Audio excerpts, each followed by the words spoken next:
Oi gente, tudo bem com vocês? Começo direto da redação de hoje te fazendo um convite de solidariedade. Alguns locais que prestam serviços de apoio às pessoas atingidas pelas enchentes estão com poucos voluntários.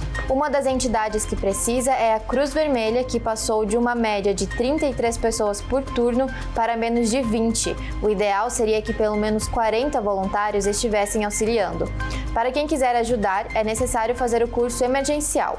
O treinamento não tem custo e é realizado nas terças, quintas e sábados, às 1h30 da tarde, na Faculdade Anhanguera, na entrada do bairro Desvio Risso. O voluntariado ocorre das 9 da manhã às 6 da tarde, todos os dias da semana. E mudando de assunto, o Prata Vieira Shopping recebe uma exposição de abelhas sem ferrão em alusão à Semana Municipal do Meio Ambiente. O evento segue até o dia 8 de junho. Além da mostra, os visitantes poderão desfrutar de uma degustação com comercialização de mel e produtos, além da venda de orquídeas e plantas melíferas. A exposição está no terceiro andar do Centro Comercial, de segunda a sexta, das 9 da manhã às 8 da noite.